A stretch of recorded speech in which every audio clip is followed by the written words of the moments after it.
update on the car. This is all pretty much still the same. This is the exhaust, which for the life of me I cannot get off. It doesn't want to separate. That whole dash is out now. I'm in the process of taking the wiring loom out. Most of this stuff is done, so I can yank the engine tomorrow. Just trying to get to that little bolt down there. It's an absolute pig. So I think I'm going to have to take the engine and the gearbox out at once, which I was trying to avoid, but that. Interesting, this little panel here, which I also can't seem to get off. Scares me to think what's behind that.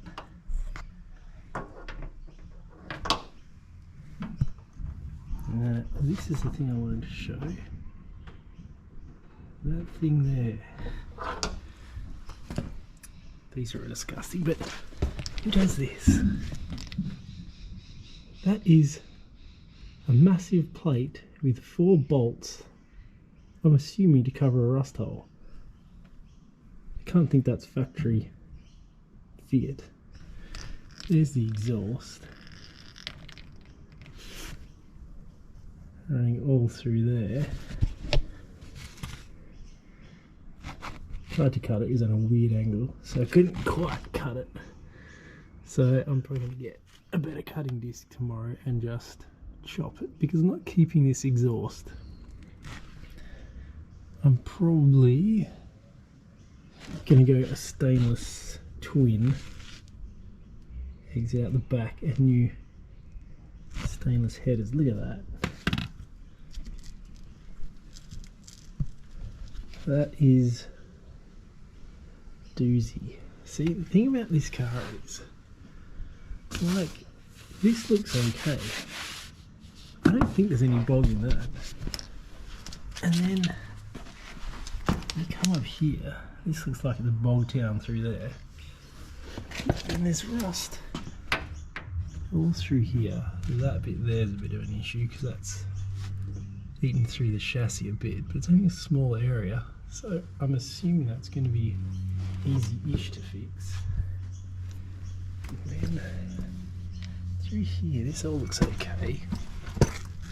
These don't look all that bad. Having said that, they might have just had a bog expert and he might have been like a bloody magician in hiding bog. I'm assuming a lot of this is going to be bog through here because there's a lot of rust in this back corner. Really, I guess it's also that there's another one of the old rivet panel specials. It's the best way to hide rust is you just put a plate over it, rivet it on, and then bog over the top. Does that make sense? That's definitely addressing the problem.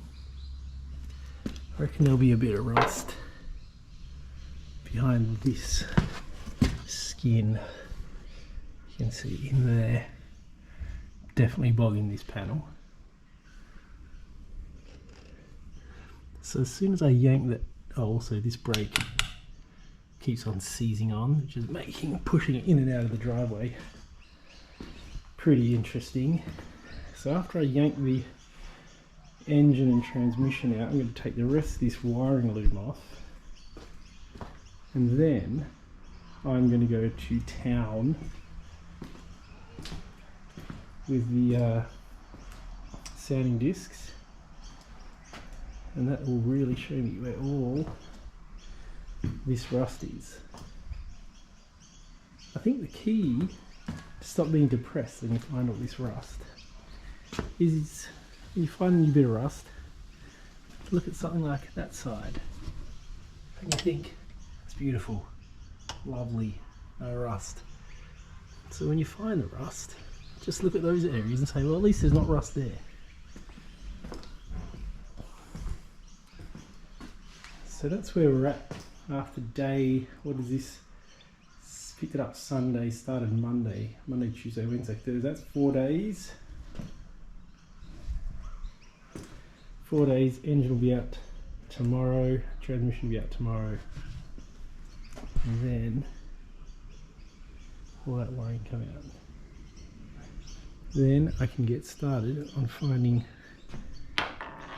all the rust. I didn't do an update from yesterday. I took out the doors and the front and back windscreen. Back one took about 2 hours because there was about a litre of this sealant in there and I didn't want to crack it. Front one I was working on for about 2.5 hours as well, trying to free that up. Got to the last bit, whole thing was free except for this little bit here. Pushed a bit too hard, crack right up the windscreen. So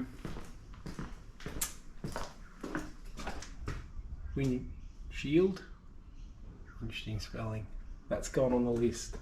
That's the list so far. Front quarter window latch, know where to get that. Left hand side quarter indicator, yeah, that was fucked.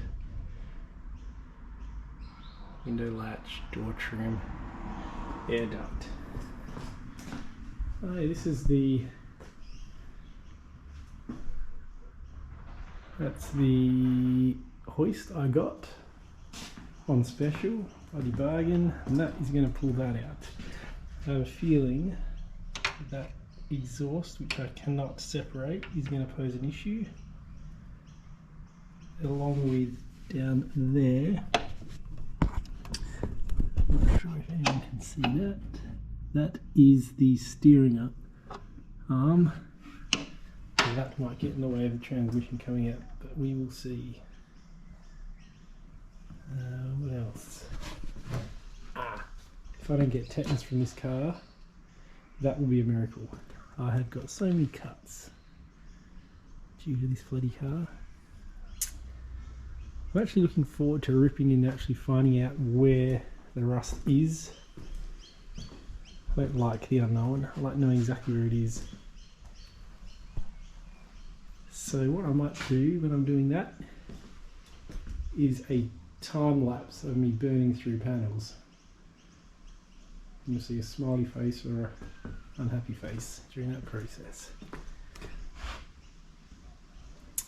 Again, I just can't figure out why when people do their quote unquote restorations, they do such a shit job of it. That much bulb should not be in a car. Just panel beat it. Get it right. Wood screws should not be in a car. The amount of bolts on this thing that were loose or weren't even there. Alternator, it's supposed to have a bolt up here and it's supposed to have a bolt, a shaft down here, so you can pivot the alternator to get tension. There's supposed to be a bolt up there to hold the slide in place. No bolt. So all they did there was they just pulled it out and tightened that one ridiculously tight. So they didn't have to bother finding a bolt for the top one. I just don't get it. If you're going to have one of these cars, you've got to do it properly. I guess in 50 years it's had a lot of owners. I sort of love those rims, but I'd like them about twice as wide. So that's where we are at the moment.